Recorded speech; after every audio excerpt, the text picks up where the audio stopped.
Welcome to episode 14. 14 of the Mouse in the House podcast. I forgot mirrored 14. But that's 41. 14. I was right the first time. 14. 14. It's gonna be really funny when you go back and look at this recording and you find out it's not mirrored to me. I can see what it sees. It's exactly what that is. Okay. I'm gonna mirror it to make you look stupid. So I'm just gonna throw that out there. Should have told. See, before we get started, I was gonna wear this jersey. It's Malik Sealy's St. John's jersey. I love this jersey. I got it recently. I was gonna wear this, but I can't because it's mirrored, and this looks like the most bootleg of bootlegs when it's mirrored. So I'm just gonna wear the Jushin Liger shirt, which is appropriate for what we're gonna talk about later on. Before we get started.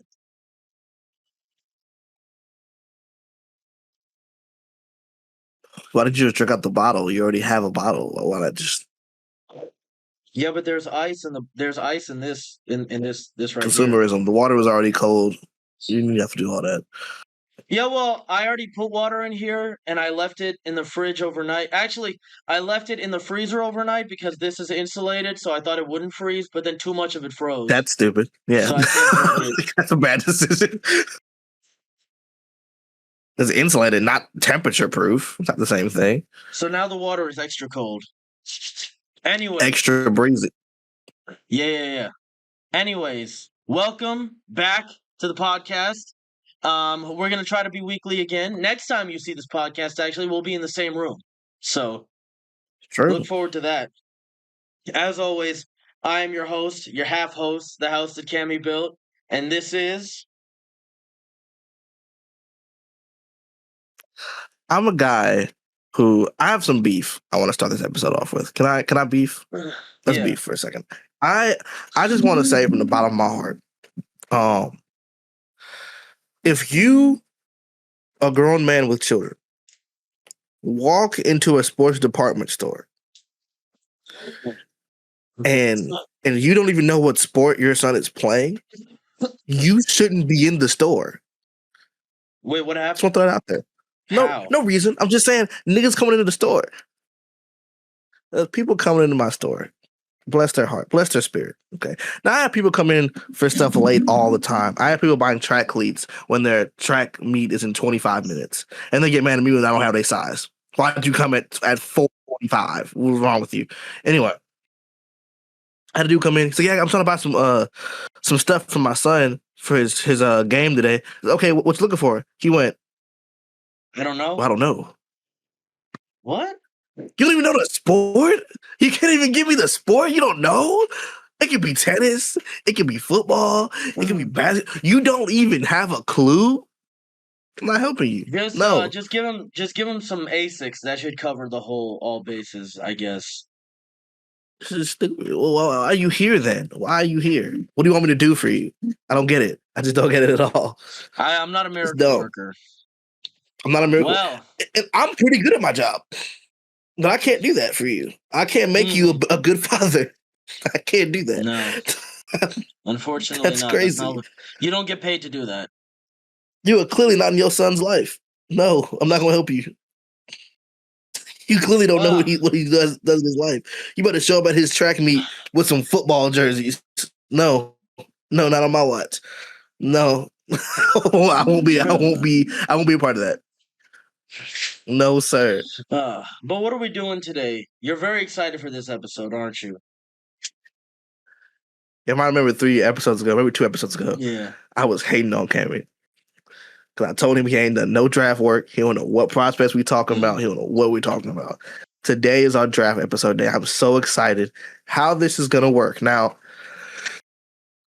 we're going to give a list of our top 15 favorite prospects. Now, mine are more based off just like the ones I feel like are best, kind of, and then some of the ones I like. I think Cammy's is more just based off the ones he likes the most, rather than like where their placement is. And instead of us reading every single one and giving you our draft breakdown of every single one, because we're doing a mock draft after this, we're just going to talk about if something you hear me say catches your eye, we'll talk about it and vice versa. Yeah. for the list part. But once we get past that, we're gonna do a tankathon spin and then a full mock draft based off that spin. As long as the spin is not doo-doo garbage. As long as it's I will normal, not. as long as it's realistic. If it's like the Hornets get the first pick, or if it's like the Mavs get the first pick again, then no, not happening. You don't think the Hornets get the first pick? It No. is Adam Silver's NBA. I don't know. That's possible. He'd rather, but he wants LaMelo out of the league. He wants fair. LaMelo out of the league. He's not gonna have a good chance to. Anyway. So are we doing to start off, doing you one, me one, you two, me two, or you want the 15, me want the 15 to 1? Well, are we going you, me, or are you gonna you ISO and then I ISO? I'm gonna read my list straight out, and then you can comment on it. And then we're gonna do the. Actually, I'm gonna have you go first. You go first. You read from 15 to 1, and then we'll talk about it, what I think. We're just going names right now? All right. Just names. Give us names, position, college. I'll elaborate on the players and give my little like deep dive, semi-deep, shallow dive, and the comps when it's time for the mock draft, because that's what makes sense. Yeah. Oh God. Okay. Number 15. Let me look at my list. Okay. You're so nervous. I'm looking at my list right now, actually. Hey, don't turn your camera off. All right. I turned it off just to reset. I did it just to reset it. Okay. Calm down. I was going to say, are you going to put me in the hot seat? Are you going to make me ISO? No. Put you right in the hot seat, buddy. You better lock in. All right. Go ahead with me. Dame Sarr from the Duke Blue Devils, freshman, 6'8". That's my number 15. Okay. Dame Sarr is my 15. 14, I have Cameron Carr. Cameron Carr, sophomore from Baylor, 6'5". That makes sense. My 13, Nate Ament. 13 is Nate Ament, freshman off of Tennessee. Now, some mock drafts have him at 18, some have him at 20. That's too much. Yeah, niggas are hating on him. I don't get it, bro. I just don't understand it. But continue. What was that? Did I just say 13? It was 13. Okay. Number 12 for me is Braden Burrius, freshman, Arizona Wildcats. Now, I was going for Arizona to beat Michigan, but they got their asses kicked. So they did. But shout out to Braden Burrius. He was all right. Number 11. Me when I lie. Number 11, Jaden Quentins, 6'10" sophomore from UK, Kentucky Wildcats. Number 11. I'll hold my opinion until we finish this. Continue. Oh yeah, I know you have some opinions on him. Number 10, Chris Senak, freshman, 6'11" from the Houston Cougars. Okay. Number 9 is Mikal Brown Jr. Freshman from the Louisville Cardinals. Number 8, Keaton Wagler, 6'6" freshman from Illinois. Now we're talking about guys who did really good when their team got eliminated. Hey, let's go, man. Let's go. He went 2 for 10. Number 7, Yaxel Lendenborg, senior, Michigan Wolverines. I've become more of a fan of him recently, especially after watching the tournament. He was great. Who is it again? This is Yaxel? Yaxel Lendenborg, yeah, number 7. Number 7 is Yaxel Lendenborg. I became a fan of him. I was kind of iffy on him because I didn't really know what he did, but I like it now. I like him now. The age also isn't that big of a factor because he's so ready out the gate. So it won't be like a Dalton Connect where you're only good at one thing. Number 6, Darius Acuff Jr., freshman, Arkansas Razorbacks. Number 5, Kingston Flemings, freshman from the Houston Cougars. Shout out to point guards that play defense. Number 4, Caleb Wilson, big man, UNC Tar Heels. Number 3 is, I'm going to change his position right now, actually. Number 3, I'm gonna go with AJ DeBansa. Okay, and that means Forward that 2 is must be Darren Peterson, Peterson. 1 must And be number 1 is Boozer. Cameron Boozer. Yep. AJ Okay. DeBansa, freshman out of BYU. Number 2, Darren Peterson, freshman out of Kansas Jayhawks. Number 1, Cameron Boozer, 6'9" forward, freshman out of the Duke Blue Devils. That's my top 15. Okay. So most of our list is somewhat the same. My biggest gripe, Quintance?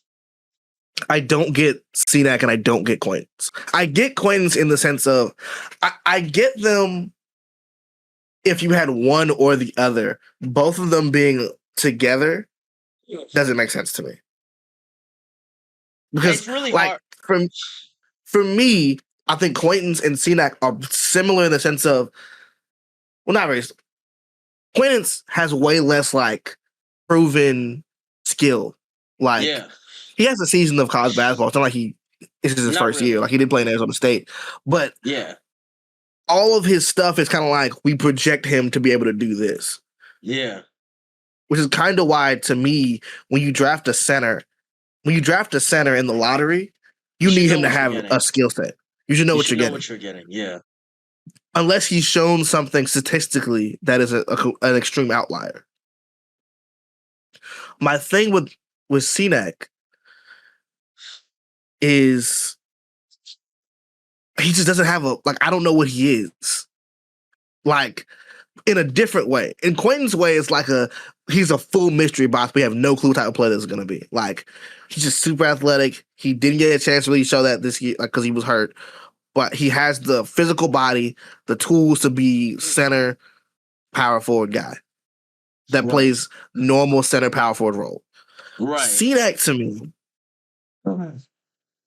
his skill set, he reminds me a lot of Chris Boucher. Yeah.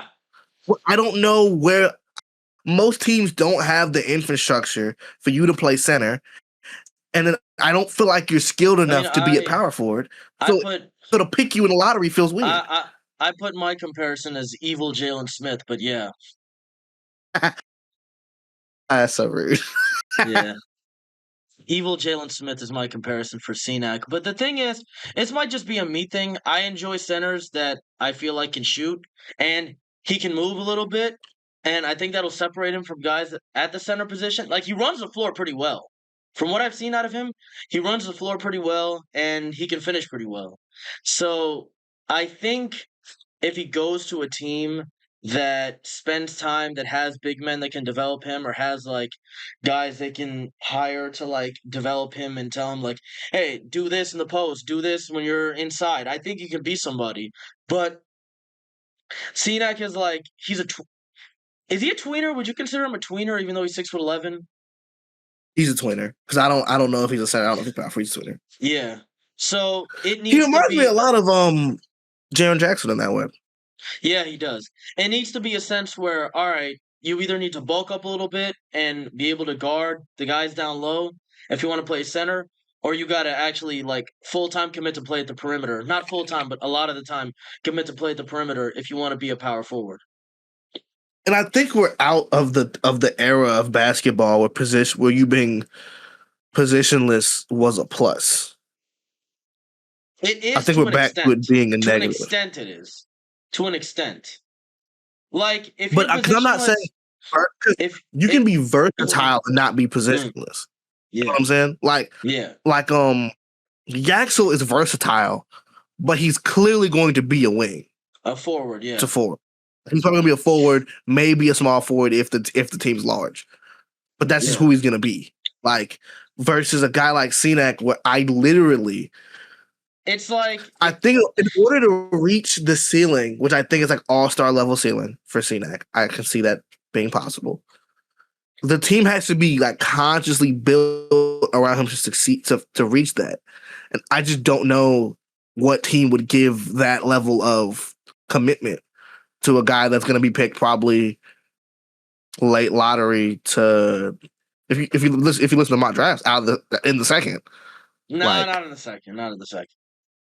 But yeah, like, I think he's going to be higher than the second. I think it's going to be probably first. I would still pick him over like Kareem Lopez or something. But yeah, late lottery at worst, like early 20s. but it's scary business. I don't know. Because once you hit those, I kind of like he does have skills that I think are translatable. A guy that is versatile is a guy that has skills for multiple positions, who can play multiple positions. A guy they call positionless has too many flaws to play one position and too many flaws to play another. I think the problem I have with prospects like this is that I can believe one or two things falling right for him. Him being, maybe getting better as a shooter and being consistent from that range, and maybe developing a decently strong stretch center defensive profile. Mm-hmm. But in order for you to pick him top, would you have him like 10? In my favorite prospects list, I have him 10, yeah. He'd have to be, everything has to go right. He has to be Jaren Jackson. Yeah, and I'm not saying he can't be, but I'm saying that, like, it's hard to project everything going perfect. Yeah. That's what I'm saying. And then Jaden Quennens, my whole thing with him is I don't know. I'll go into my list right now. He's 15 because I can't. Actually, he's 14. Let me rephrase that. So what's your list? I got. This is gonna be really a funny conversation. I got Tyler Tanner 15. Hear me out. Before we even get started, this is a favorite prospect list. This is not me saying that I think he's the fifth. He's probably one of the 15 best players, but not for NBA caliber wise, just player wise. Second round. He probably will go second round. My thing is with Tanner. Probably the best 6 foot prospect we've seen in a long, long time in terms of actually what he's able to do. Since what? Carson Edwards? Probably since Chris Paul. Not at the level of Chris Paul, of course. 6'3". Paul's 6'3". Okay, but he still plays like a 6. He doesn't play like he's 6'3". You know what I mean? He doesn't play like he's big. Tanner's 5'7", dude. Okay. I'm making a point about them being small generally. I don't see why that matters. Below the rim prospects, you mean? Below the rim prospects. No, because because Tyler Tanner is athletic enough to dunk. He's athletically better than most 6 foot and under players are. The issue that happens a lot with these 6 foot players coming out of college is that they don't have the athletics, even an Isaiah Thomas, right? Which I would argue is the peak of being that small and being successful. He was athletic. He was athletic, but he didn't have jump out the gym athleticism. He wasn't Nate Robinson athletic. He was just a good athlete. I think Tyler Tanner is a better athlete than Isaiah Thomas is. Yeah. And I think no one should be picking Tyler Tanner 4. No one should pick him 12. But I think that if you're picking a guy that I think could be a really good 6-man for you or a really good bench piece at 13 or at 17. I know this might be a spoiler, but what team would you like him to be at? It'd have to be a team with, I think, a need for extra playmaking, for extra shot creation. Like that has enough switchable Orlando? people. So I would say OKC. I think Orlando has too. I think Orlando is possible, but I don't think they're. I think he might actually have to start because Jalen sucks. He might get rough over there, and that dude stinks. I don't know if you want that. Maybe that's 15. Position. All right, 14. Yeah. 14, I have Jaden Quennens. 13, I have Cameron Carr from Baylor. 12, I have Nate Emanate. I have Phylon at 11. I got LeBaron Braden at 10. Yeah, LeBaron Phylon at 11. Braden at 10. Mikael Brown Jr. at 9. Kingston at 8. Yaxel at 7. Yeah. Keaton Wagner at 6. Acuff 5. Wilson 4. And then basically the same thing. Debanza, Peters, and Boozer. Yeah, no co-repeat for either of the lists. Co-repeat's 16, 17 for me. Yeah, around there. I think if I would have done a 20, I would have had Koa Pete 18, it probably would have been like Sar, Cenac, Nongba, than him. I think if I did 16 through 20, let me see. If I did 16 through 20, I don't it would believe in probably Steinbeck. I see. It's so hard for me to believe in those like white power forward builds like that, dude. I don't know. I know it's probably discriminatory, but I can't do it, I'll bro. do I can't. I'll do my 16 to 20 as well, just for fun. My 16 I have Koa Pete. My 17 I have who do I have? Braylon Mullins. 17 I have Braylon Mullins. 18 I have Thomas Hogg. 19 I have Nagamba, Patrick Nagamba the second, and number 20 I have complete bias Ademora. So there it is. That's my 20. I went to 20 as well. I just thought we were doing 15, but I did 20 as well. So, I have a question before we go to my draft. yeah. I have Keaton Wagner 6, and I only have him that high because I think he's probably a higher ceiling. I'm a higher floor. I do not like him as much as I think I should. You know, He worries me. That lack of athleticism is scary. that lack of athleticism, and also what we saw that lack of athleticism can bring in a big game, like that 2 for 10 shooting performance against what was it, Arizona? Like, It was. I'm gonna It was read an my elite. comps for him. It was an Elite Eight game. I want to read my comps. And I want you to hear it. So I wrote comps. Ty Jerome with the green light. Mm-hmm. Austin Reeves with less bounce, and Tony Parker with degenerative knees. How do you feel about that? Yeah. Like my whole thing with him was I think he's safe. I think he's a good, safe, non-flashy guard. I think he is crafty.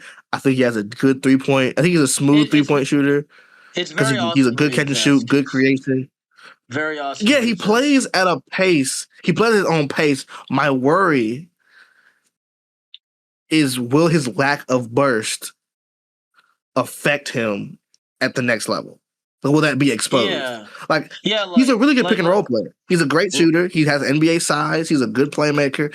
But not having to worry about you dunking on me or even having an app, you have no dunks at all at 6'6" is crazy. I saw a comparison that somebody compared him to Brandon Roy, and I'm like, no, hell no. What did they do the same at all? No, not at all. No, if he was Brandon Roy, then shit, I might have him top 5. If he was anything similar to Brandon Roy, because Brandon Roy would dunk on you. And I think Keaton Wagner also, I think he's going to be a point guard. I just don't see him playing shooting guard. Another person. I can see him being a combo guard-esque. Another person compared him to Tyrese Halliburton, and I don't think he has the vision that Tyrese does. So, no, again, he's kind of stuck. He's kind of stuck. It's like, that's what I'm saying. It's like you don't have. He's in that really weird place. You're 6'6". You're 172 pounds soaking wet, which is no, you're not. You're like 185, but hyperbole. You're 172 pounds soaking wet. You can't finish over anybody, and then when that doesn't work, you have to rely on your jumper, which is solid. But when it's not falling, then it's really, really ugly. It's really ugly. Who do they play in the Elite Eight? Was it Michigan? Am I thinking of? I'm trying to think of who they played. It was the game where he went 2 for 10. It was a game that he went 2 for 10. I'll look it up for you so you don't gotta move. Keep talking though. I'll find it out. Why are you looking up if I told you I was gonna do it? It wasn't even the point of it. It was, well, you know what? We can both do it. Ty. Damn, who did they beat? They beat Iowa. Yep, they beat Bennett.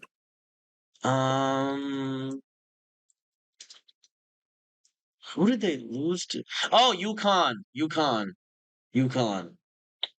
My worry with him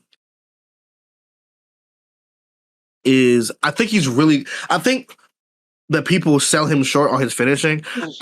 He is gonna struggle, I think, against how the heck do I score over Victor, but so does everybody. But he's a really crafty finisher. That's why I really like the Tony Parker comp. Tony Parker's faster than him, which is a little scary, but whatever. I think he's crafty. I think he has a lot of answers. And if he didn't have those answers, he wouldn't be this high in the first place. No, he wouldn't. Offensively. So it's like it's like you'll probably be fine, but how fine will you be? He's the antithesis of Darius Acuff. That's what it is. He's the exact opposite. Where I think Keaton can be a good defender, and if he's not a good defender, he at least has the size for it to be generally Keaton okay. Will be steady. Keaton will be steady. He'll be steady. Yeah. So if you pick Keaton at 10, great. If you pick him at 4, yikes. Like, it really depends on where you are. Sacramento. We will. Ooh, that's so nasty. Ooh, that's so nasty. We will be waiting. All right. All right. Any prospects you want to talk about individually? Yeah, but do you want to talk about any prospects individually before we go there? Yeah, I'll talk about a few guys. Let's talk about Mara real quick because in our top 15, he might not even go. Mara really. Now, we talked about this yesterday, funnily enough, in the Enforcers topic of the podcast, where I said that the uptick of NBA enforcers or like big guys that were just drafted to be big has seen an uprise with the rise of big men, where there's a direct correlation between the amount of talented big men in the NBA and the amount of big guys on every team that are just there to foul those big men. And you asked me, so some team is going to draft Mara just to foul Wemby or give Wemby a hard time, and I said yes. And I think worst case scenario, he's out of the league, but worst reasonable case scenario, a team drafts Mara to play the Boban role. Remember back in the day where Boban would play like 10, 15 minutes, he would annoy the other team's center, he would, hit some putbacks, block some shots. I think he can do that. I think that's in his wheelhouse. Now, do you draft someone like that top 15? Probably not. Do you draft someone like that in the first round? Yeah. The 22nd pick? Yeah. Would you draft somebody to play a backup big man role at the 20th pick? Yes. Now, do you draft somebody to play the Chuck Nevitt role, which is just play 2 minutes a game and average 2 fouls a game? Do you draft that guy in the first round? No. Hell no. And my worry is that a lot of teams just see him like that and let him fall to the second round, or worse yet, let him go undrafted. I think he's a draftable player. I think if he goes undrafted, that's kind of crazy. I don't think he's going undrafted. That's ridiculous. No. Yeah, if Mara goes undrafted, that's kind of crazy. Now, do I see him struggling to find a role in the NBA? Yes and no, because if you're that big, I think you will find a role. But also, if you're that big, you're also kind of limited in what you can do. And for what I saw from Mara in the Arizona game, the Final Four game, he was everywhere. He was blocking shots. He was getting hook shots inside. He was passing well. He even made a jumper, which he won't do in the NBA, but that was cool to see. So I think there's a place for him in the league, but also, and like, okay, the running the floor, the size, the running the floor, the speed thing is, the thing is like, yeah, compared to other centers and forwards, he might be slow, but what about other 7'3" guys? There are only 2 other 7'3" guys. And I think he can run the floor fine enough to, keep up with guys his size, which aren't that many of them. So I think. Can I tell you my main worry with him? Yeah, what? So let's look at a guy that I think people have contextually combined with him, like Zach Edey. Right. Where Zach Edey, I'm not even going to talk about Zach Edey scoring wise because I think that like in the NBA he's not as good as that, so it doesn't really matter. You're not a scorer in the NBA, yeah. Yeah. My worry with Mara is he doesn't rebound at the level you would think a 7'3" guy does. Like, what made Zach Edey good in the NBA, what's making him good, even in limited minutes, in limited games, has been offensive rebounding. He'll get down there and he'll get everything possible. So, like, he's just... Okay. Defensively and offensively. Mostly offensively with this thing coming back because he doesn't have the athleticism to kind of run around and grab defensive rebounds and track them down. But just getting more possessions, being a big body, being able to screen for people makes you go, he's good at defense enough for me to leave him by the paint. Leave him in the paint and be okay. And offensively, he might not be developed enough to be a scorer. I might not give him post touches. He can make a hook shot. He might hit a couple of them, but I'm not going to create an offense around that. But I'm confident enough to know he's going to get 10 to 12 points or 8 to 10 points, purely just based off him being large and getting offensive rebounds. Mara doesn't do that. And that's my worry. Is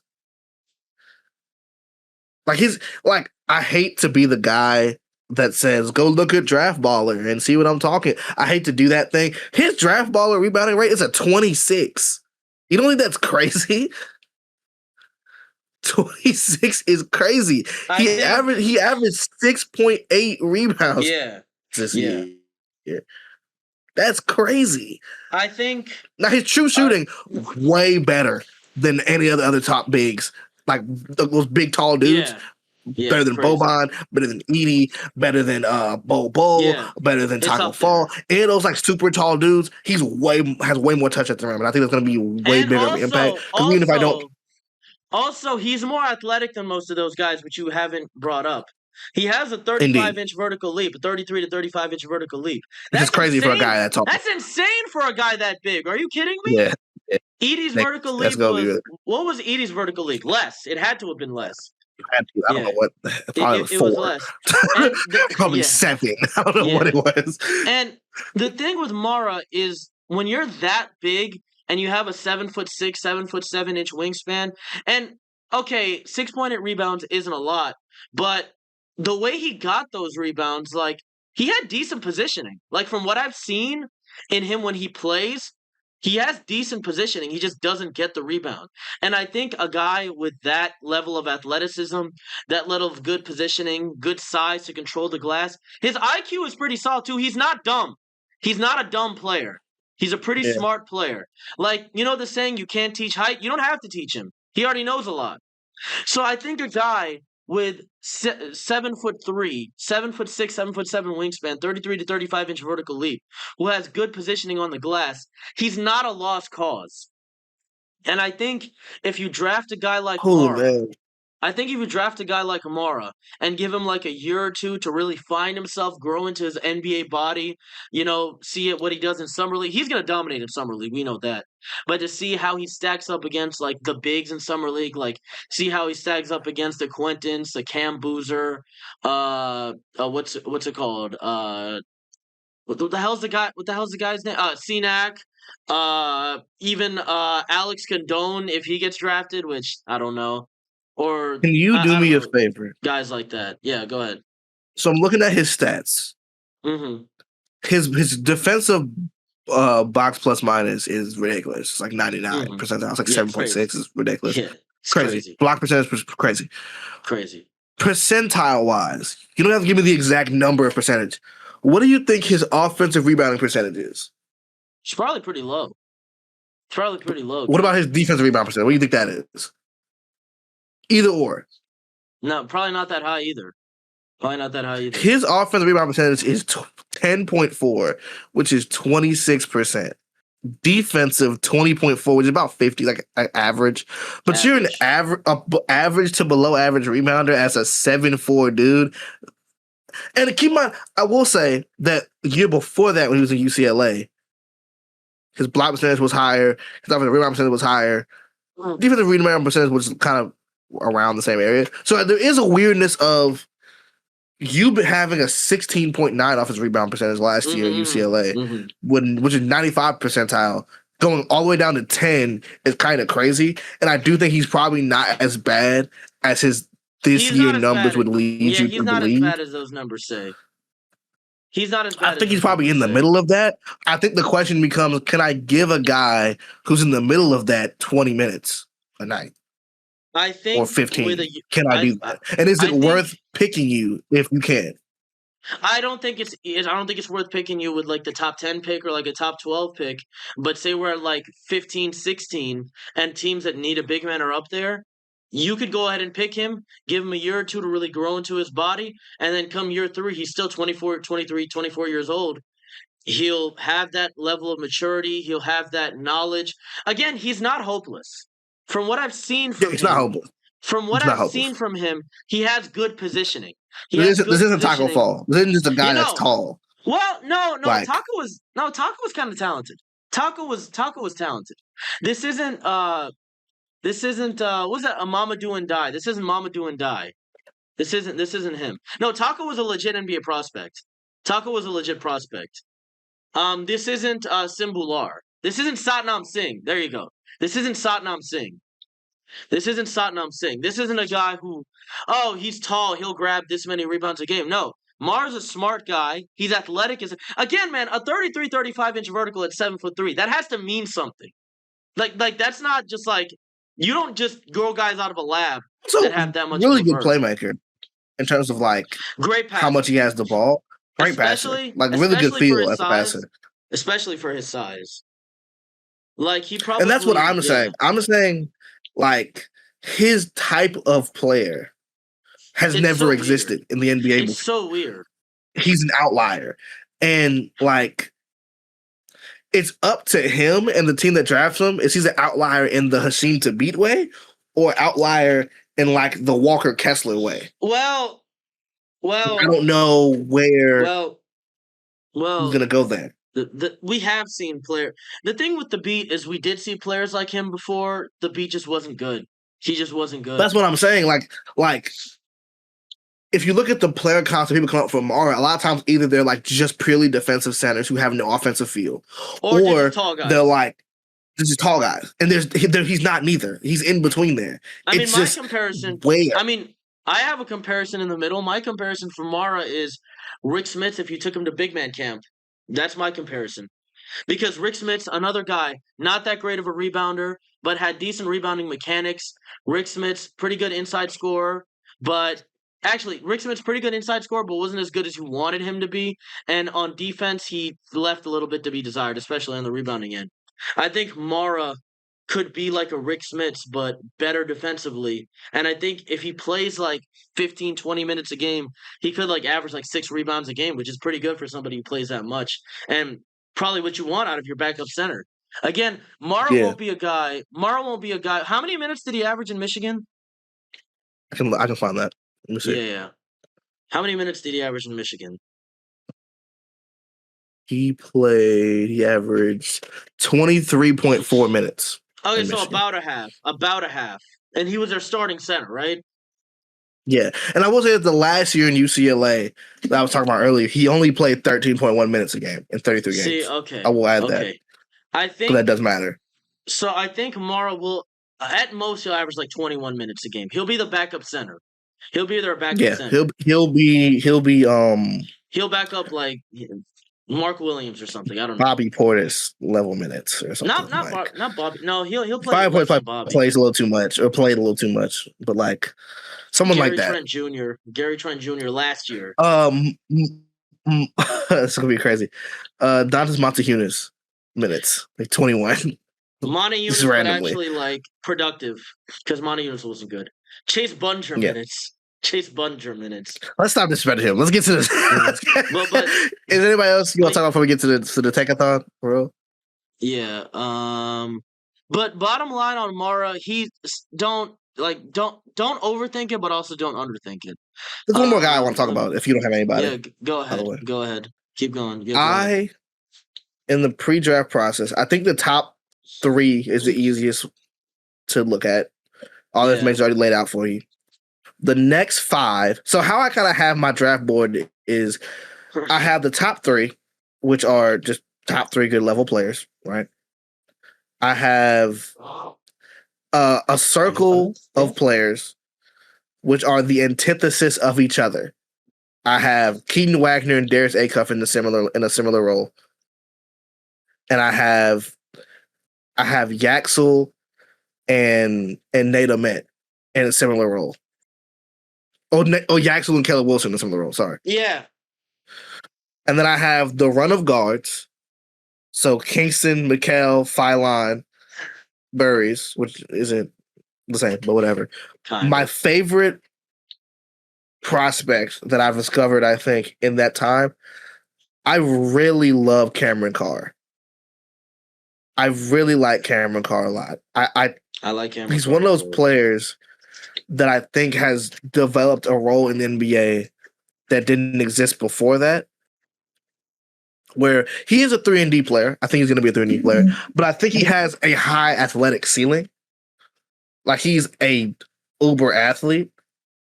Right. And I think that that's something that really matters in this conversation. Like, he has great feel as a cutter. I think he has a great wingspan, good frame. Like, imagine what Ben McLemore should have been. That's one of my comps for him, is Ben McLemore. Funnily enough. It's Ben McLemore, Terrence Ross, and the idea of a 99 overall 2K role player in 2K20. Or what Denzel Valentine thought he was. Yes. Yeah. Yeah. Like, to me, and this the other part too. I think his weaknesses in college were based off he was the number one player. So I don't guys, don't you feel like that's a lot of guys? True. I think that's true. But I think for guys at this range, that matters a lot. Yeah. Because they're not. Because, like, you're looking for transitable. Like, in the top 5, the top 10, you might actually give them that level of usage. That's very possible. Like you might give Keaton Wagler 25% usage. That might happen. But you're never going to give Cameron Carr that much usage. I see. And I think that comp for him too. I think he's less of a, because I think the issue with Carr is that he's not an on-ball scorer. He struggles to create for himself. He's not as strong as Murphy. But I think he's a really good shooter. He's a high flyer. He's a very good connector. He's a kick, shoot, drive player, and he's comfortable doing all three of those options. He can do them, and I think that you let a guy like that fall to a team in the late lottery who's not a bad team, like a Clippers, if he goes to OKC, it's done.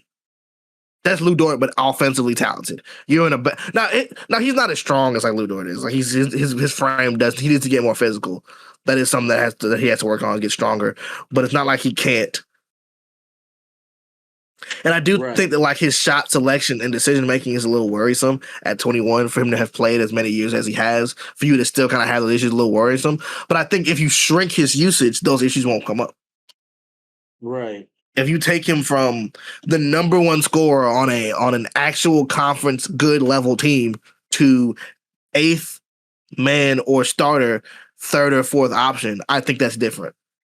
Yeah. I see a lot of J.R. Smith in him, actually. Not the creating part of J.R. Smith, but the shot diet of J.R. Smith. Yeah. So I really like him. But we can do. What do you think of JT Toppin? Because people are saying he's not an NBA prospect. What do you think? You don't think so? I don't think he's trash. Yeah.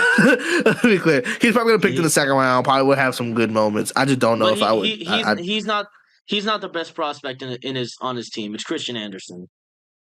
Yeah, Christian Anderson. You want? Yeah, Christian. So Tankathon? Yeah, it's time for Tankathon. Let's do it. And actually, you do it. You share your screen. You do it because I don't want to. Oh, you sure about that? Just do it. Just share your screen. If it doesn't work, then okay. Let me open the Tankathon. Explosion in 3, 2, 1. All right, we're back. Back. And it's time for the mock draft. Now, I don't know how to do this, so he's going to do it. I got it. Don't worry about it. Okay. So these are our picks. The draft has already been spun. There's no clock. So let's go do what the lottery is. Washington, LA Clippers. Yeah, that's fine. This is a realistic draft. The Pacers aren't. So y'all lost y'all pick, unfortunately. That's fine. The Grizzlies jumped up to 7. The Bulls are at 9. Mavericks at 8. This is a fine one. Oh yeah, this is fine. It's so for the Nets, I'm the one picking. Let's talk about this. I feel like it's weird to not go Peterson or Boozer, but I feel like the best pick for them would be Devansa. Yeah, because the Nets need a guy who can just have the ball in his hands and just be a primary scorer. So what are we going with here?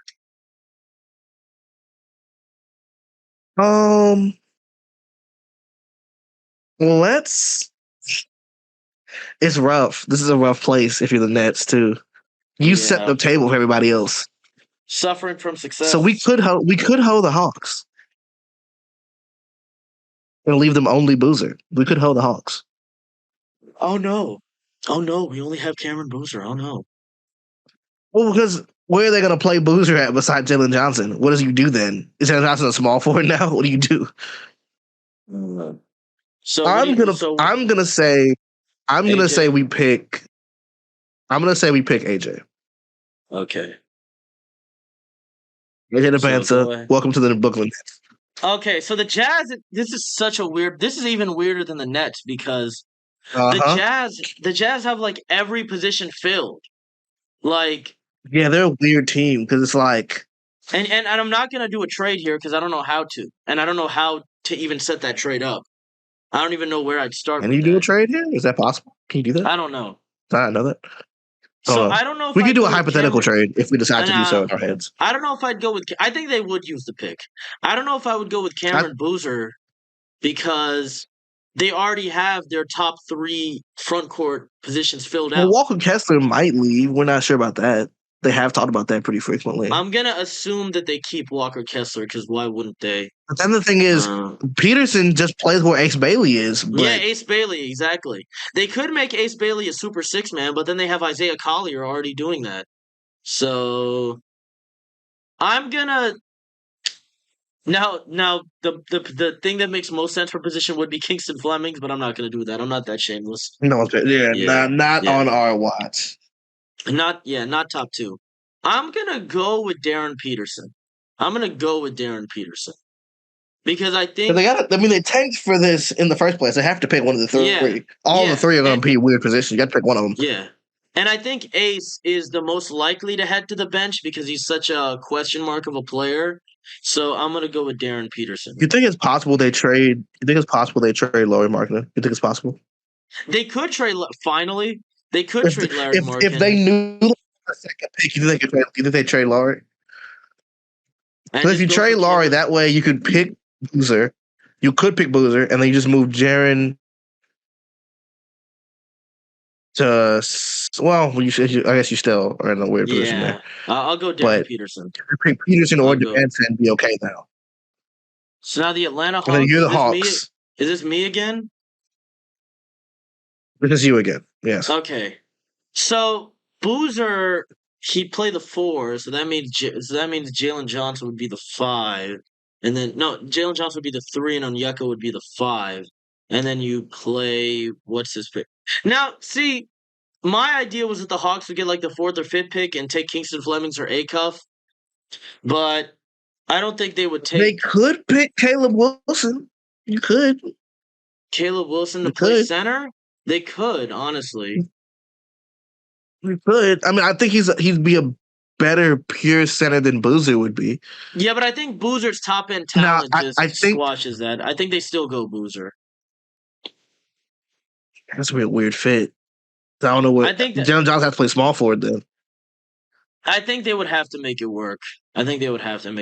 Right? Unless you're saying, because this is not the Atlanta Hawks' pick. The Atlanta Hawks are already a good team, to be fair. Yeah, you could argue this is a trade down spot. Yeah, I feel like for the Hawks, do you think before we make this pick, I think the Hawks are hoping they have like the top 2. What about the? I think the Hawks are hoping they have the top 2.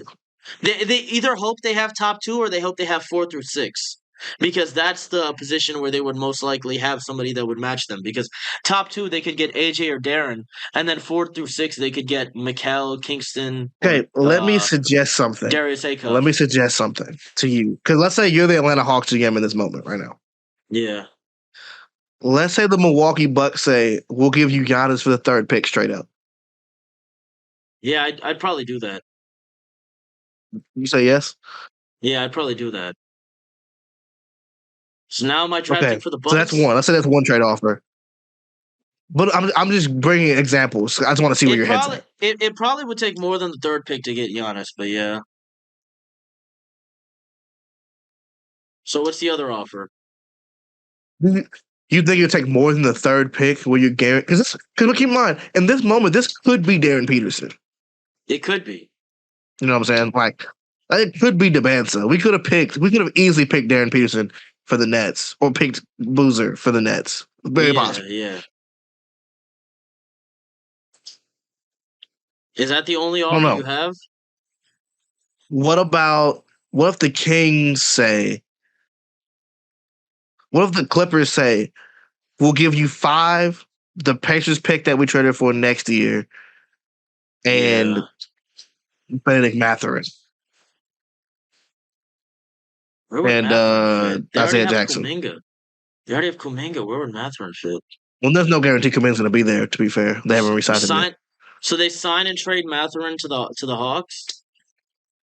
So it'd be Mathurin, Isaiah Jackson, this year's pick, which is 5, and the Pacers pick next year.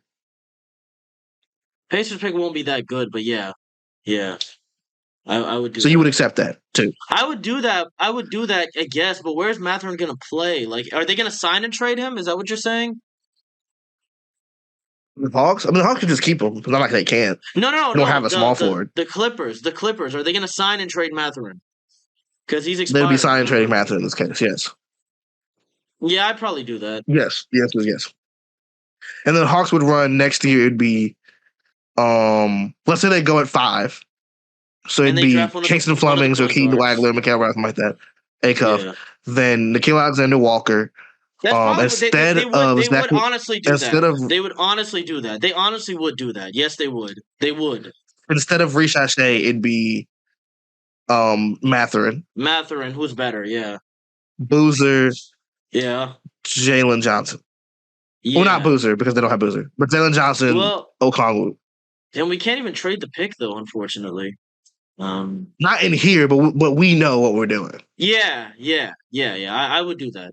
So if you want to do, would you pick that or the Bucks offer? I would take the Hawks. I would take the Clippers offer.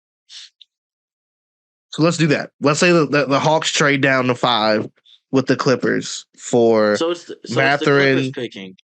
So it's the Clippers picking. Yeah, this is the Clippers pick then. Oh. Yes. And they would probably pick Boozer. That's crazy. Now that's how you win the trade. All right. And then now that I'm the Wizards at 4, you're the Wizards. The question becomes: Do you take Wilson for the? AD's gonna take that spot this year, but next year you'll have Wilson there, or do we go highest ceiling and go maybe Acuff or Kingston? I mean, the Wizards do have a lot of history with athletic guards. I would go Wilson. Because there's a more recent, quicker chance of Caleb replacing AD than there is of like Acuff or any of those guys replacing Trae Young. Trae Young's gonna be there for a while. So I would go Trae Johnson. I think Trae Young can actually be there for a while if they're successful. So I'll pick Caleb Wilson. Yeah. And then for 5 here. This is where it gets interesting because now you're picking as the Hawks as Atlanta. Take Kingston. Which leaves you I'm taking with Kingston Fleming. So next year you have Kingston Fleming, Nickeil Alexander-Walker, Benedict Mathurin, Jalen Johnson. And you still have an actual offseason. Because Rishashe is still there. Take Kingston. They're not going to take Acuff. They're not going to take Acuff when they just let go of a point guard who can't defend. All right, Sacramento. Well, shit. Sacramento.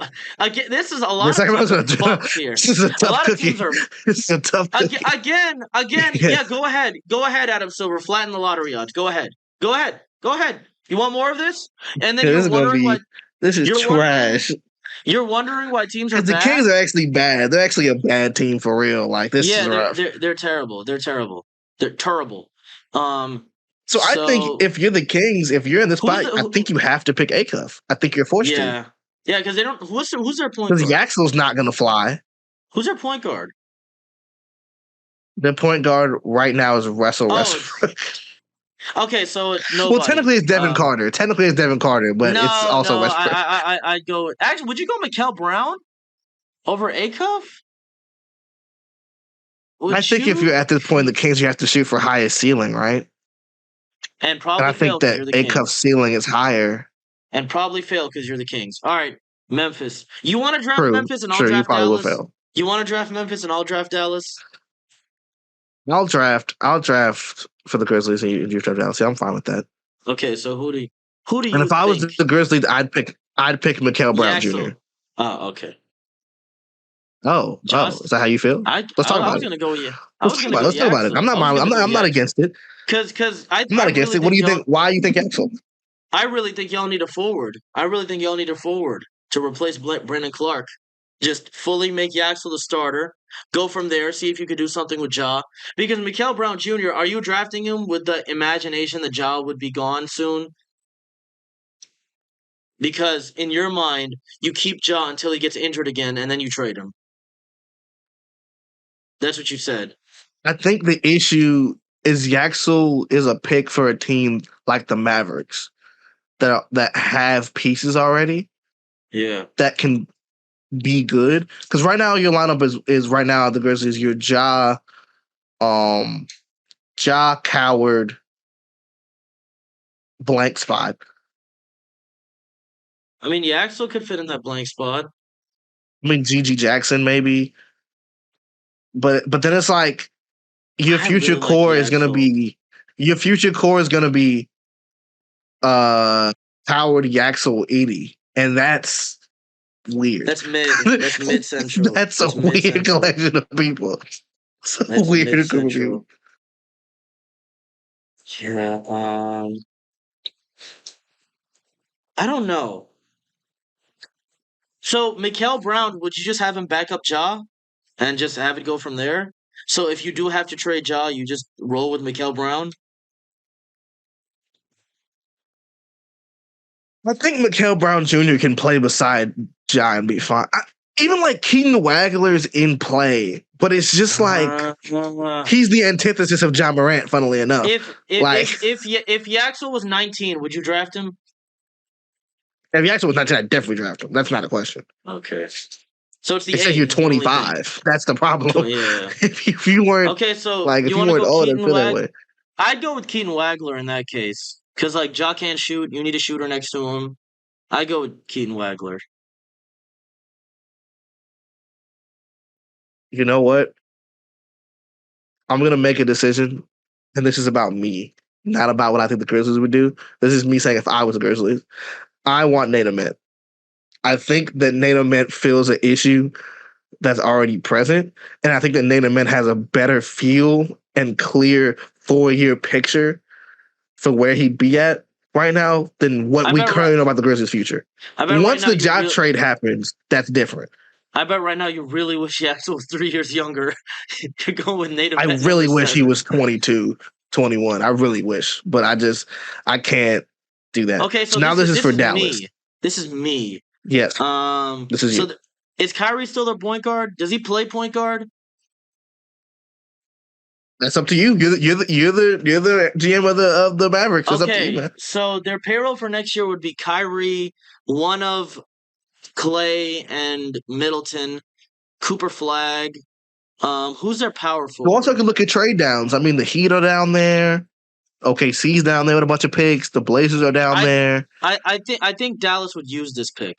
Okay, so Chris Middleton is expiring. Okay, Clay is still there, but he's expiring afterwards. Gafford is still there. PJ Washington is still there. So I think they would go for a guard, even though they do have Max. Ben Quinnis is still on the board too. I think it's just a lie. Honestly, Lively might be cooked, so Quinns might be a decent pick. Because Lively's foot is. Yes. Let's take another injury process. Yeah, no. Give me Keaton Wagler. He's gonna play alongside Cooper. Okay. He's gonna play alongside Cooper. I think he's a very steady guy alongside Cooper. It's pretty similar to Ryan Nembhard. Is this you? This is me. You.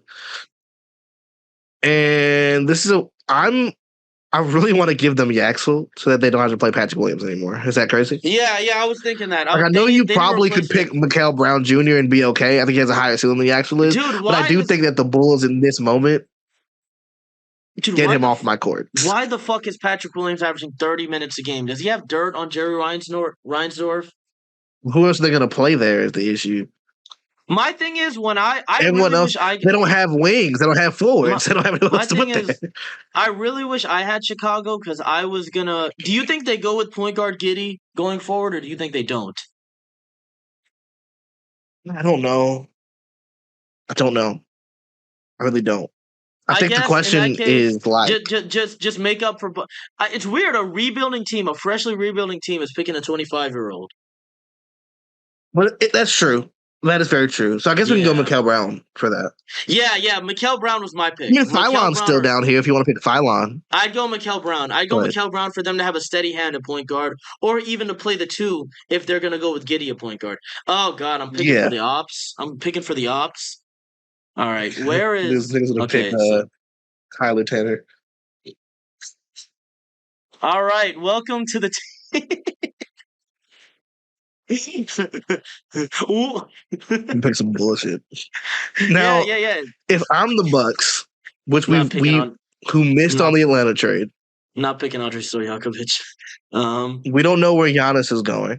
So I'm gonna go forward with the imagination that Giannis is still on my team because he probably still will be again. Nothing ever happens, and they're also delusional. But this time they're correctly delusional, but not in the right way. Let me think. Oh, my center position for better or worse is already filled up. Low key, Phylon? Question mark? I mean, low key. Braden's also up there. I also think that would he immediately play over Ryan Rollins? Ryan Rollins never play together. That's what I would argue. I guess. Definitely not yet. I could see them picking Yaxel and be like, "Look, Giannis, we're getting new and ready NBA ready talent to win a championship." I can see them picking Yaxel after Giannis is gone as we just need a guy to fill that role who's a good basketball player so that people don't yell at us. They could honestly pick Yaxel just as insurance for if Giannis leaves. Matter of fact, I think I'm going towards that. I think I'm going to pick Yaxel. Okay. I think I'm going to pick Yaxel. I'm really sorry, Yaxel. Hose the Warriors. And it hose Yaxel. This does hold the Warriors. That hose them in a way I cannot describe. I'm thinking they take a center. I'm thinking they take a center. Because if they could have gotten Yaxel, that's their kind of fake Draymond.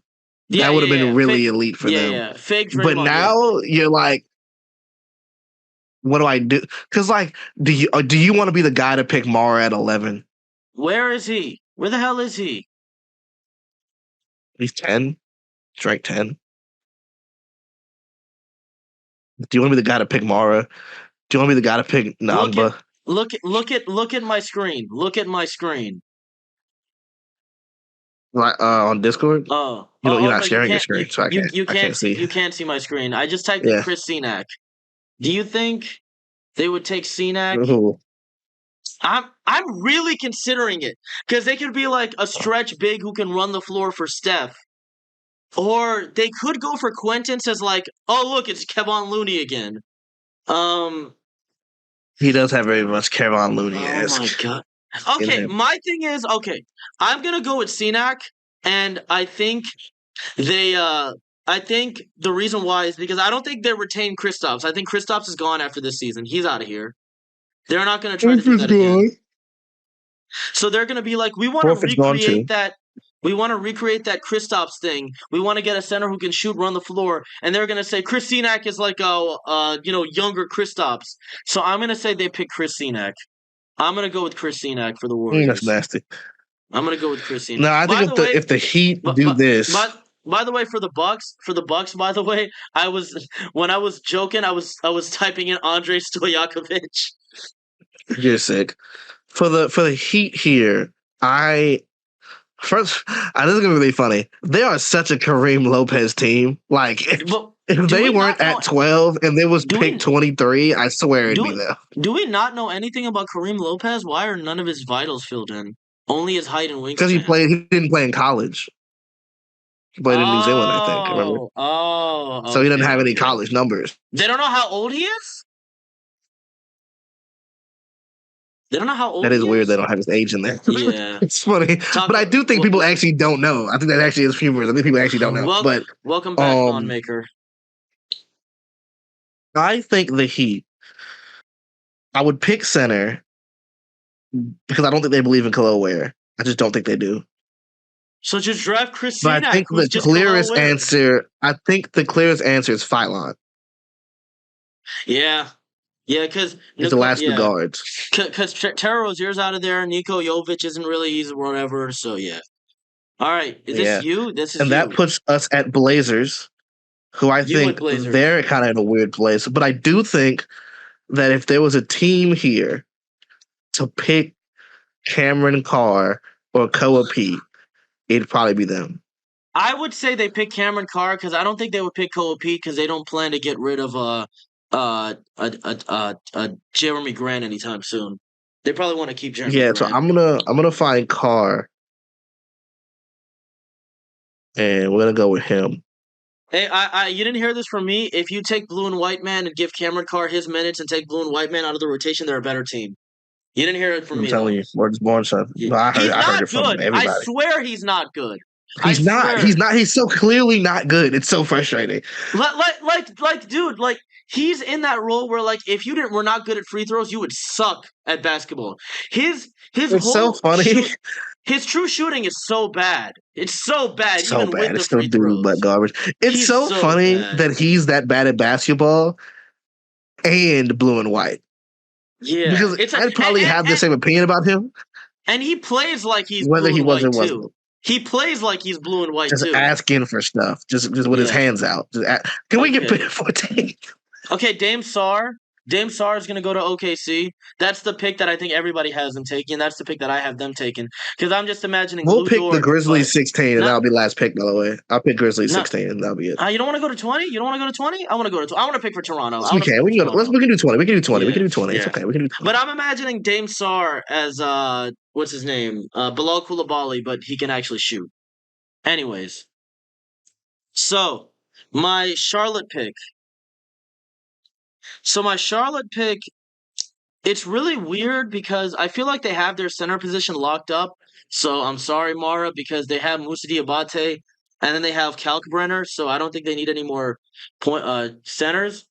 I was imagining they go for a backup point guard, like a grown-ass man to contrast LaMelo Ball.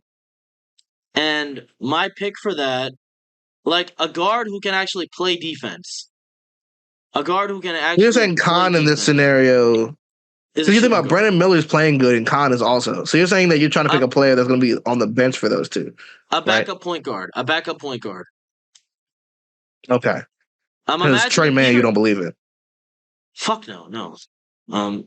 Trey Mann and what's that other dude's name? Oh my god. He's not really a point guard. He's a combo guard, I guess. What's his name? Micic? No, Micic is gone. No, he's dark skinned. He's black. Oh my god, I can't think of his name off the top of my head right now. Oh, we're fake fans. We're fake fans. Sion James? Yeah, Sion James. He's a two guard. I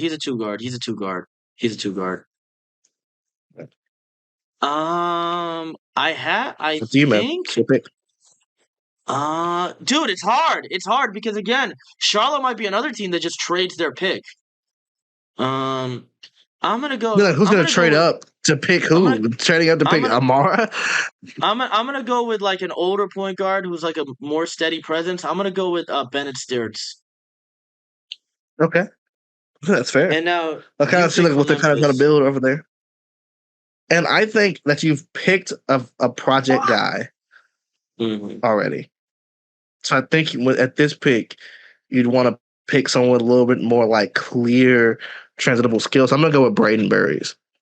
Okay, that's actually a pretty good draft for them.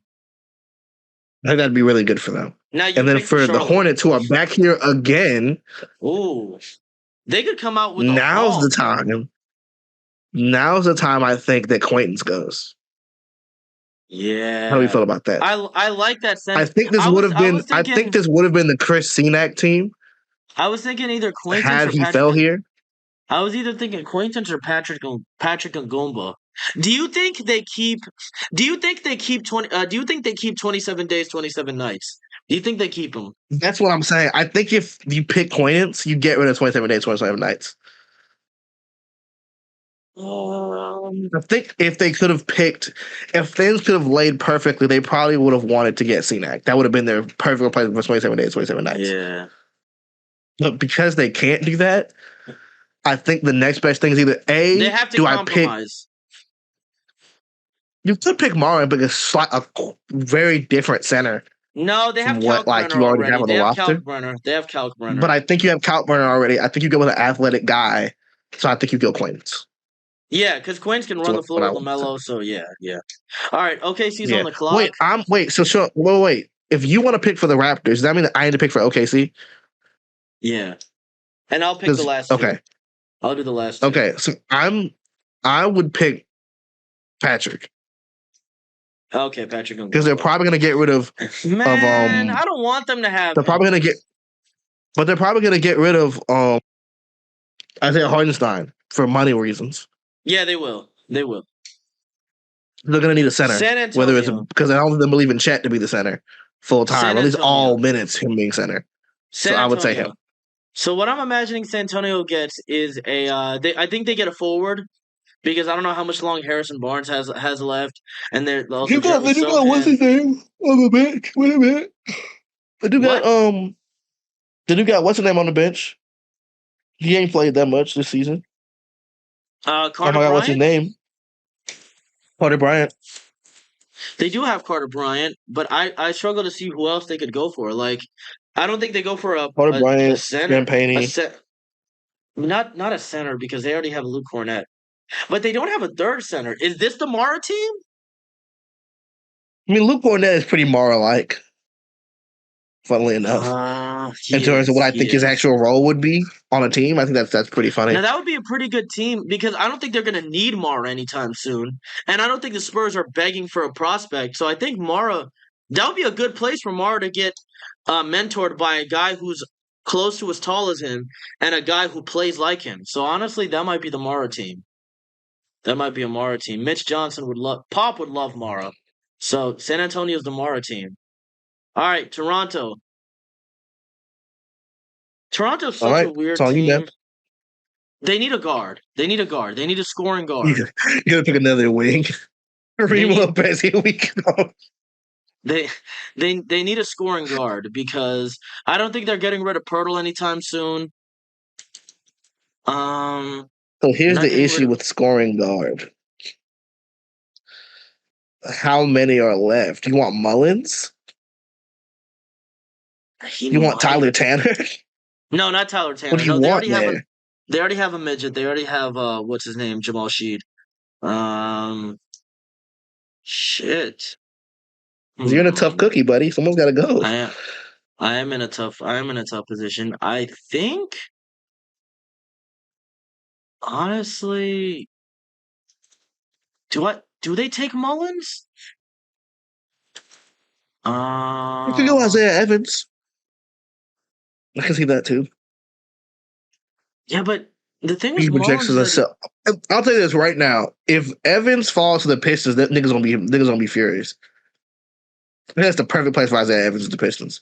Let him fall down here; it's gonna get real rough. Honestly, I think I'll take Isaiah Evans. I think I'll take Isaiah Evans. Pistons, your hold, buddy. Sorry, I hold you. Yeah, I'll take Isaiah Evans. Pistons. Good thing we're in the trap here because y'all just hold y'all. I'm so sorry. You want to keep going? You want to go to 30? You want to go to 30? No, I don't. I don't know enough about 30 guards. I don't know enough. Okay. I don't feel confident in it. I don't feel confident in my Alan Graves knowledge. I'm okay. Okay. So go ahead. Go ahead, take him. Go ahead, take Isaiah Evans. I mean, they could. You know what's funny though? Can I say this too? What? The Raptors are the type of team to pick Koa Pete. That's like literally their always thing. Honestly, they would take Koa Pete. Honestly, they would love Koa Pete. Go ahead, pick Koa Pete. They would love Koa Pete. I've already picked Isaiah. Let's say it's Koa Pete, and I'm going to pick Koa Pete for the Pistons, but that's actually Isaiah. Okay. Yeah. Okay, cool. We're good. So to recap, before you end, you don't want to do. You want to go anything else? No 22, no 23. Are you sure? No 22, 23. I'm all right. Okay. 76ers, screw you. Okay, so we got our Peters, the band draft set is one. Debansa 1 to the Nets, Darren Peterson number 2 to the Jazz, Cameron Boozer number 3 to the Clippers. Cameron Boozer goes to the Clippers. Yep. Boy, yeah. If that Wilson 4 happens, to the Wizards. if I that mean, happens, then Fleming's 5 to the Hawks. if that happens, then Benedict Mathurin, welcome back to Indiana. We're gonna get him back. Kingston Fleming Fleming's 5 to the Hawks. To the Hawks. Darius Acuff to the Kings. Oh, they're screwed. Nate Event number 7 to the Grizzlies. Hey man, Acuff's not that bad. Listen, Acuff feels like a Kings player. If we're gonna be bad anyway, let's have some fun. Why not? Man, you should have just moved them to Seattle. Nate Event going to the Memphis Grizzlies. Keaton Wagler going 8 to the Mavs. Mikal Brown 9 to the Bulls. Number 10 Yaxel Hindenburg to the Bucks. Chris Senack number 11 to the Warriors. LeBaron Filan number 12 to the Miami Heat. Cameron Carr number 13 to the Portland Blazers. Dame Sarr 14 to the OKC Thunder. 15 Bennett Sturts to the Charlotte Hornets. Braden Burrius number 16 to the Grizzlies. Jin Quentin 17 to the Grizzlies. 27 days, 27 nights. Good night. Patrick Ngomba. Yeah, to the Hornets. Yeah. Good night, 27 days, 27 nights. Patrick Ngomba, number 18 to the Thunder. Damar, number 19 to the Spurs. Isaiah Evans, number 20 to the Raptors. Koa Pete, number 21 to the Detroit Pistons. And Philadelphia. Oh, we're switching those two because it's funny. And Philadelphia, you guys get Kareem Lopez. There you go. Congratulations. You're hoed. They're both. Yeah. They're both. Well, see, there you go. That's it. That's it. That's the draft. What a draft. What a draft, guys. We did good. What a draft. I told you I knew about college. What a draft. There you go. There you go. Yeah, it took us moving the recording date 4 days forward, but yeah. Oh. I'm sorry I have things to do. I'm sorry I have No, it's okay. It's okay. We're good. I'm sorry I have my cousin's wedding to attend.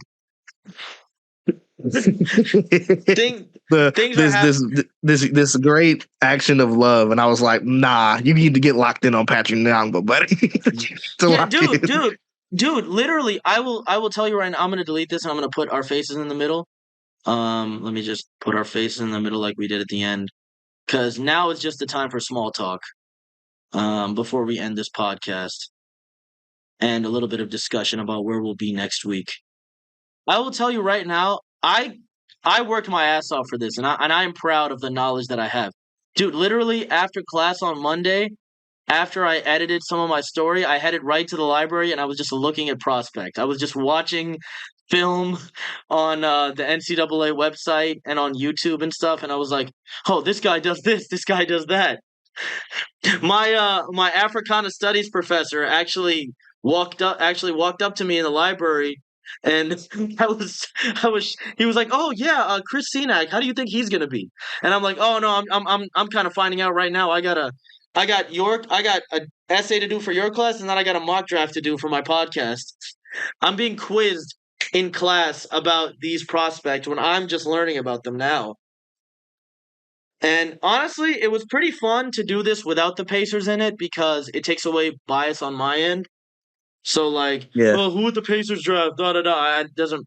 Because, like, the Pacers are the only team where it doesn't matter who they draft. They just need to draft somebody. He just needs a guy. Like, any other dude is fine. Yeah. Like when we traded for Zubac, the idea was, all right, one of the 4 guys, you're good. If you don't get one of the 4 guys, then it doesn't matter because you're not going to draft Kingston. We'll say that the 4th. The only thing that I will say is that Debansa going to the Nets, number 1, might make people angry. Very possible. Honestly, I'm happy for him because some people might be like, "What the hell are you doing?" But I'm happy for him. I'm happy for him because I don't want him to go to Utah. He already had to deal with the Mormons for a whole year. I don't want to go to Utah. That's gonna suck. You think they gave him an exception for him in BYU? No sex before marriage, but you know what? For you, it's fine. We'll look the other way. You give us wins. You think they do that? Let's go. It's so real. Oh, but good mock draft, good preparation for the draft. The lottery's in less than a month now. Damn. The forfeit is still on between me and Russ. We'll be live streaming it on YouTube if Grizz's internet is willing. You know, which is it might be easier said than done. I will. Never mind. Continue. What? I'm not You gonna say will that. what? Continue. You will what? You will I what? want to talk to you about it after we record, but continue. It's Is it something else personal? separate. I don't want to. Is it personal? Guess it is. Yeah, I guess. Okay. So that's all. Okay. It doesn't really matter. I'm gonna wait. It's fine. Okay, but now that that's done, Grizz, where will we be in 3 days? 3 days. 96 Las hours. Vegas, we will be in you. 72 hours. 72 hours. But yeah. We will, by the time you watch it, we'll probably already be in Vegas, funnily enough. But By the we'll time- be in yeah. you. Yeah, we will be in Las Vegas. We will be watching old people gamble, which I'm really excited for. We're gonna tell old man Jenkins to bet it all on yellow and then laugh when he loses all his money.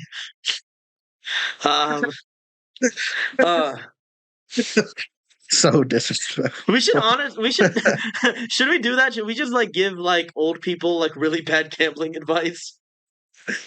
That's so stupid. That's so dumb. We should look at them to first see if they're racist. If we think they're racist, we give them bad gambling advice. Think about it. You don't seem like a good guy. I think you should Is that a put Confederate flag? 100,000 on black. Is that a Confederate flag? Bet on 4 million one more time. You got it. You got it. You got it. You got this, man. You got this. You got this. Just show them the You said picture. get away. You said get away. You said get away, Blackie. My fault. That's on me. My bad. You're right. Yeah, just show them the picture. Just show them the picture of the guy like mining, and he like walks away right as he's about to come into the diamonds. Yeah. Come on now. Yeah. Show them that. But man, I need this this vacation, dude. I've been so much caught up on classes and graduation and whatever. I haven't even ordered my cap and gown yet. I haven't even ordered that shit yet. I haven't ordered my graduation. Yeah, I graduate on the 5th. We should do that like today. I need to. Like you I should need do to that really soon. I graduate on the 5th. That takes a minute to get here. It takes 2 weeks to get here, so I'll be fine. But still, I need to go buy it. And I need to get my graduation tickets. I need to ask for extra tickets because 5 tickets is not enough. I have people coming from Canada. So, yeah, 5 tickets is not enough. I don't understand why they don't give us more than 5 tickets. Like, come on, man. It's a big arena. Georgia State is a big arena. You guys can't. How many tickets did you get? I think we got 4, too. Damn! We got 4. So outside of your parents, who did you invite? My sister. It was Layla, mom, dad. I don't think we used the 4th ticket because no one was going to come down to Nashville. No one's going to fly or drive. Oh, you're saving it for next year. You're saving it for next year. Okay. Yeah. We're saving it for next year. Do you think? Gotta save those timeouts. Plan. Do you think if you ever go, oh, put your hands in your pockets. Put your hands in your pockets. Put your hands in your pockets. Saving those timeouts. In those timeouts. Stop playing with me. Stop playing. Yeah. Do you think if you go to TSU again for some reason to do your master's, you could use that leftover ticket for another one when you? I think, yeah, you man. Think you could? You think you could? No. Like actually, no, they wouldn't let you. Absolutely not. No, They'll be like, shut up, idiot. They're like, we're in HBCU, but we're not that dumb. We're not a charity case, buddy. You better forget. How do you feel about graduating? No, it's terrified. Not here yet. How do you feel? Terrified. Are you terrified because of the conscious idea that it's over after this? Like you have more things to do that you don't have a clear picture for? Yeah. Well, yeah. I assume it will be, but yeah, I guess that's true. No, I don't see you doing a master's. Well. You could. Possible. I'm gonna spend the summer looking for shit to do and hoping and praying that this pops off. And if that doesn't happen, then I'll probably go for the master's. But rest assured, if I find a job in my first year of master's, I will be doing online for the second year. I'm not coming back to campus. Only time I'm coming back to campus is to play pool. That's it. Which reminds me, come back for the housing. For the student housing, I'd come back for that. Hey, let me tell you something. Someone looking for a apartment right now is rough in these streets. Yeah, it's rough out there. Because the last thing I want to do is I want to be that guy who's like 28 years old, still going to college, and he's like at the frat parties and stuff. I'm not a party guy, but you know what I mean, though. You know what I mean. Hey, man, it's never too late to chase education. Okay. I mean, Don't I'm run from 22. education. Not even. We're You not even should that run old. from frat parties. That's negative. But No, I don't go to the those. education. I don't go to those. I just play pool for 2 to 3 hours after class every day, which I need to do again. I need to play more pool, and I will be playing pool in Vegas. We will be playing pool in Vegas. I will be dominating my competition as I always do, and there will be some money made. I will be a pool shark. It's gonna be like that one scene from Marty Supreme where the guy, where Marty pretends to be terrible at ping pong, but then he's like really good and he scams everybody for their money. I'm gonna walk. What else should they do that in? There's another show I'm thinking of in my head. I gotta think about it. Ted Lasso with Yeah, darts, Ted I think. Lasso. Yeah. Yeah. Fresh Prince. Fresh Prince. We do Jeffrey, that first bring out person. Lucille. Actually, when I play pool and I'm like doing good, I imagine myself as Uncle Phil in that one scene. I've never. As you should. You're There's let's go, never man. been. There's never been a man playing pool with more swag than Uncle. Have you seen that scene where he's like dancing and like there's one scene. There's one scene where he's eating a honey bun and he just hits the ball with one hand. There's never been a man cooler playing pool than Uncle Phil when he's trying to win back the money that Will lost. But So oh real. man, I'm excited as hell. Let's read out a little bit of the shows that we're gonna see because this is the last thing before Vegas. All right, and we probably should have waited this long because now the cards are more finite. I guess Yeah. is the word. So, this is gonna be so fun. So the first show we're gonna be seeing is Dragon Gate in Horseshoe, Las Vegas, Nevada. A lot of people that you don't know, Grizz, and a lot of people that I don't know. This is gonna be a thing that happens often. Yes. Shout out to It's gonna Willie be a Mack lot though. of niggas Shout that out to don't know Willie it. Mack. Willie Mack though. Willie Mack. You know Willie Mack. No, I don't. You don't know Willie Mack? Damn. I don't know who that is. So you don't know anybody here. Wow. No. But we will also be seeing Hybrid Wrestling and Pro Wrestling Unplugged at 11:59 p.m. And that's a bunch of people that you know. Gangrel versus Matt Tremont. What? Mm-hmm. It's at 11:59 p.m. Why? Yeah, midnight. Yeah, midnight. Dude, this is the this is the WrestleMania weekend, bro. We're not gonna be sleeping much. What the? Oh boy! So Gangrel excited! versus I love my Gangrel sleeping. versus. Are you excited to watch Gangrel do 5 moves and then spit blood in the crowd? No, no, I don't think I am actually. We're also. I have thought about doing. I think I still have my my lavalier mic that connects to my phone. You do interviews? I've thought about. No. Much stupider. I've thought about keeping a complete Google Sheet list of everything I eat in Las Vegas on the way to. Guy, dude. And I do a 1 minute food review of each thing. What do you mean this guy? Why are you doing that? What's up with you? What's wrong with you? I swear, guys, this guy Grizz, he's more looking forward to the food that he's eating than the wrestling that he's gonna watch. We literally are already doing the indie wrestling review anyway. We're already doing that. I don't have to do that myself. We're gonna be if we do a mukbang during the Vegas trip. I'm not gonna be eating much at all. You guys are gonna be reaching over me to get food. Excuse me. You don't need all that. Excuse me. Pass me that crab leg. You don't need all that. I'm not getting crab leg. That's terrible. We're not getting. What do you think we're made of? That's trash. Yeah, it's nasty. Right. I'm not eating crab in a hotel room. No, sir. Not on my watch. You're not gonna get the auto. I guess we could eat in a restaurant. Actually, now that I think about it, we have a car. I guess we can eat in a restaurant, but I'm not doing that. You're not getting the AutoZone seafood boil. No, I'm not. I'm getting the AutoZone seafood boil. Not on my watch. No, I don't think I will. Let's see a little bit more. We're gonna see one called Manders versus PCO, which is gonna be insane. You know PCO, right? No, I don't know who that is. Oh wow. Pat Dynamite versus Jack Evans. You know Jack Evans though. You know Jack Evans. No, I don't. Again, man. You're gonna learn. Don't know who that is. You're gonna learn a lot. Jack Evans. Who is Jack Evans?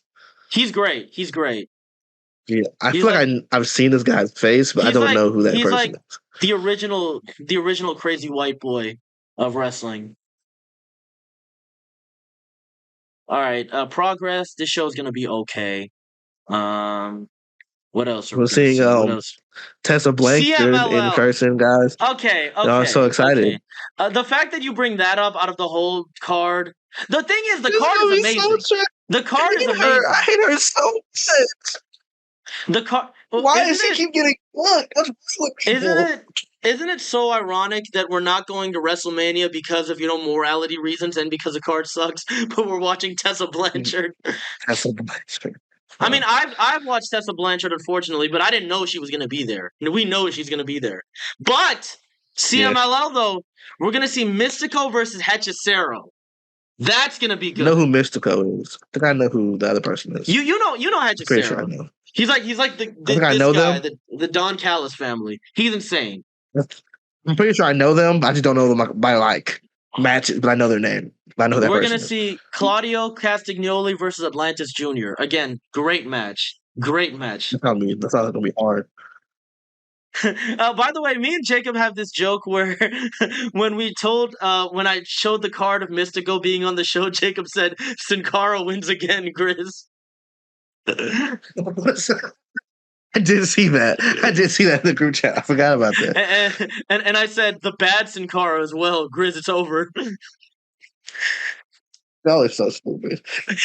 Y'all are so stupid. When I posted the thing of Claudio wrestling, I was like, that's Cesaro, by the way, Grizz. Niggas, God, man, I'm telling you. Blue Panther versus Ultimo Guerrero, old man grabs. The thing is, bro, Persephone is so good. Why does it have to be Tessa Blanchard? It could be anybody else and I'd fuck with it. You gave it to Tessa Blanchard. You could have given it to Catalina. You could have given it to anybody, but Tessa Blanchard. I guess, bro. It's a rough one. Yeah, WrestleCon, the Mark Hitchcock show, whatever, doesn't matter. They took Leon Slater off the show. What else do we have? There's a show called Worst Wrestling Show All Mania Week at 7 p.m. on Friday. That would be hilarious. What does that entail? It's called what are they about to do? It's called Worst Wrestling Show All Mania Week. That's what it's literally called. And the start time. I wonder what that means. The start time is, I quote, around 7:15.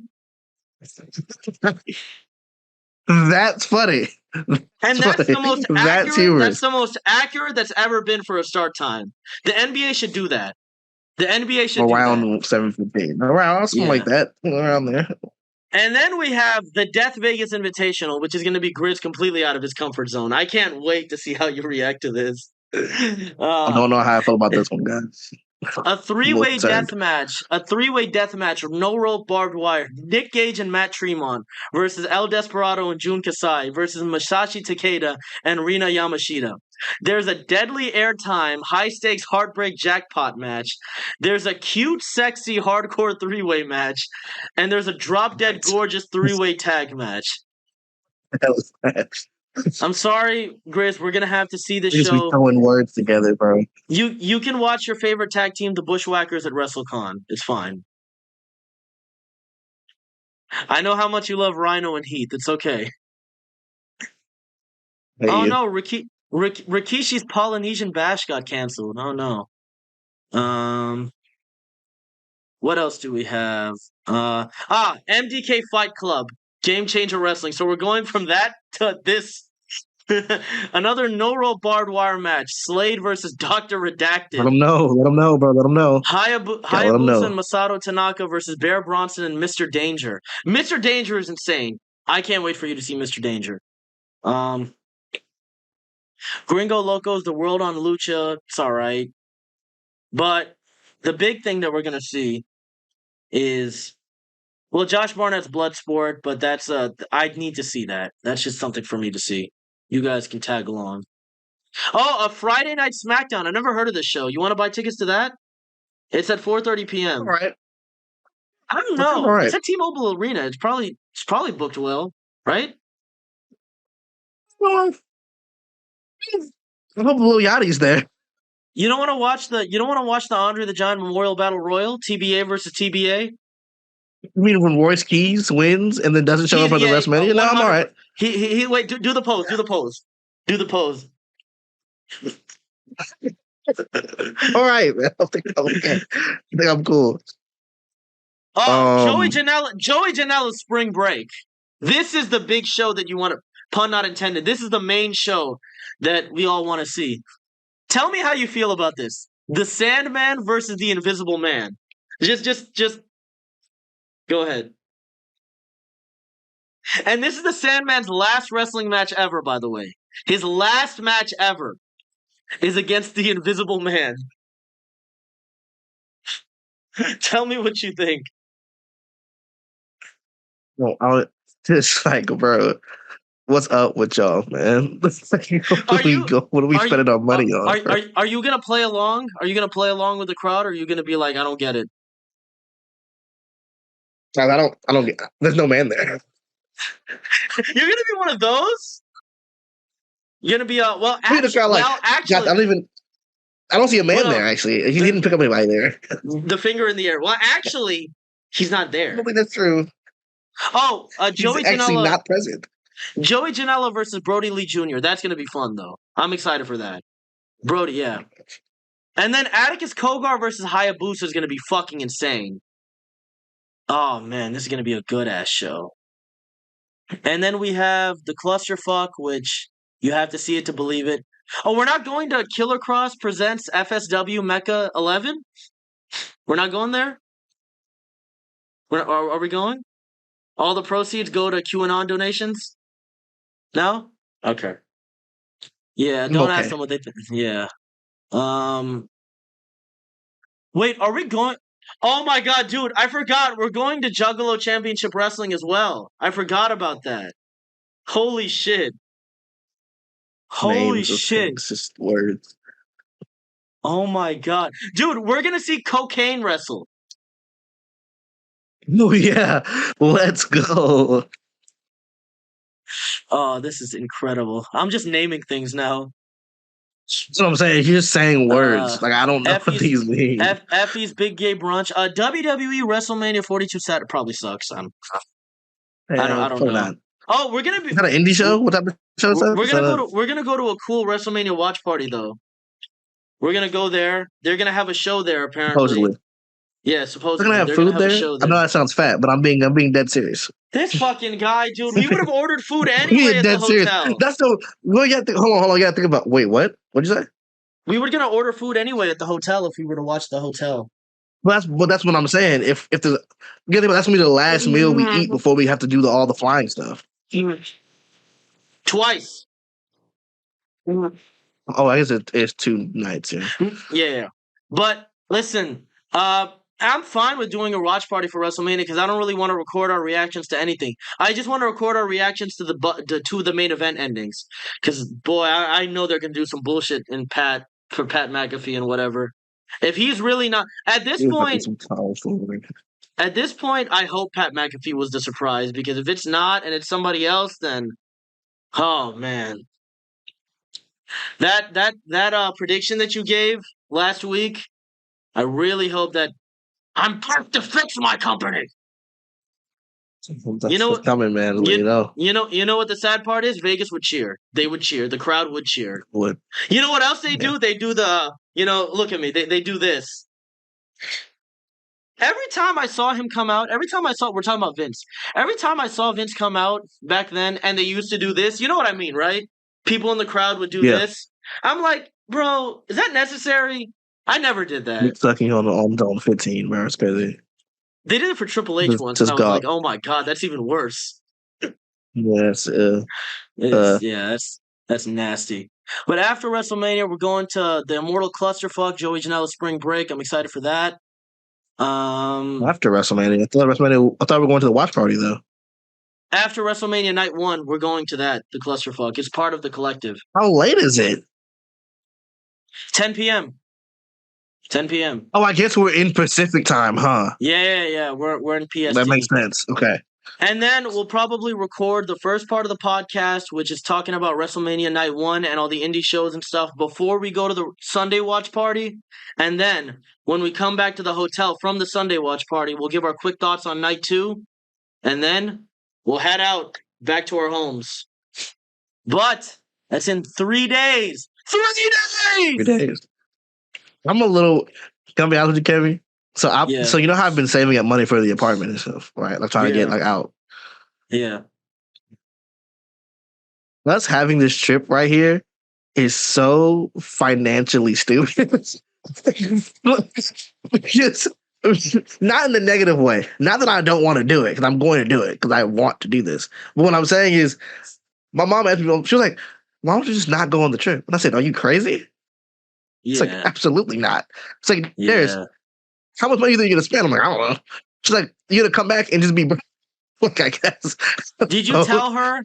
Did you tell her that I'm paying for most of your stuff? Or that I already did? I did. He does know that. Yeah. Okay. Because I told her, like, if I was paying for it out of pocket myself, I probably wouldn't have went. Okay, your mother knows who I am, right? Yeah. Does she know she's aware of who you are. Well, she, like, knows you. Good. She knows you in context. Probably not, like, I can't show her a picture of you and she knows. No, but, like. She think I'm a white guy or something? She think I'm a white guy. She knows. No, she knows you're not a white guy. No, because I think she remember you from the picture with Damian Priest. Probably what she has to remember. Okay. So she was like, "Oh, your friend's really tall. Your friend's really tall." She thinks I'm Damian Priest. Your friend's really tall. Your friend's tall, man. He's a tall guy. Rob Zombie. and why aren't you doing the hand thing that everybody else is doing? I find that so funny. So in the picture that we have with Damian Priest from Bad Blood 2 years ago, we're both doing like, you know, the Damian Priest, like the rock and roll sign. Darius is throwing a peace sign, a reverse peace sign. And tell me why. Tell me why. First of all, I don't do this. This is weird for me. This is weird. I'm not this type of guy. I'm not this type of guy. I'm more of this type of guy. I mean that. I'm not doing. But what's the other reason? What's the other reason? What is the other reason? I don't remember what the other reason is. You said exactly this. For black people to put up those signs, it makes people think we're part of a gang. So I just did the peace sign just to be safe. That is true. That is true. Good call, young Darius. That is true. Yeah. Because if I throw this up in somewhere random, and I'm excited while I do it, someone's gonna think I'm in the gang. That's very true. That's very, very true. I agree with that. Yeah, the glasses can't save you. Good call. The glasses can't save you. No, it can't. And I got Damian Priest with me. He's large. Nah, that's not gonna fly. They're gonna think you're a norteño or something. Yeah, that's not gonna fly. They're gonna get me out of there. But before this is over, I think we're at about. Let me see how. It's not that long of a podcast, actually. It's one of. We really want to end this episode on stupid rules. Well, what do you want to do? What else do you want to do? I feel like we're good. I thought this was a great episode. I thought it's succinct. It was only an hour. It was only an hour 45, so up to 2 hours. What do you want to talk about before we end this? Because this will be the last video interaction we have before we meet up in person. I think the last thing I want to say, I want to appreciate the people that have been watching the show for the first 13 to 14 episodes of this, however many it is. I can't remember off the top of my head. Shout out to the 31 subscribers we have. Yeah, hell yeah. We're really happy to do this. We enjoy doing it. We enjoy talking to each other. It also gives me a reason to talk to one of my favorite people on this earth. So I really appreciate it. John Morant's not here. Bastard. I really appreciate it. I'm really excited for the Vegas trip. It's gonna be a really fun time. Yeah. Excited. It's gonna go well. Excited for this. Vegas trip week 1, Ice Soup week 2. Let's go. Oh man. Oh, Jesus. Lord and Savior. But we got a few fun things coming up. We got the draft. We got the lottery, which again, like I said, the forfeit is still on with me and Russ. If we get that pick, he has to eat Vegemite. If we don't, then I have to eat Vegemite. I haven't bought it yet, but I will buy it soon. Graduation is coming up. Bad decisions. He made graduation, but until the Vegas trip, until the three of us meet up. I will say this: I bought a College Dropout vinyl the other day when I went to the vinyl store. Most conflicted I've ever felt in my life. Yeah. I have a lot of Kanye vinyl, and it's just really like, man, you know, you know what I mean? God, Yeah, I feel you. why didn't you just die in 2022? Yeah. Oh God, You got to the end of the podcast, guys. We'll see you it's okay. next week. Nobody watches this far. Nobody watches this far. Just remember, when we get that viewer True. retention, we will be flying. When we get that viewer retention, holy shit, people will not be able to click away. I think we'll be good. But until then, until next week and the Vegas trip, we will see y'all. We will see y'all soon. You guys take care and stay safe. Put your hand to the camera. Black.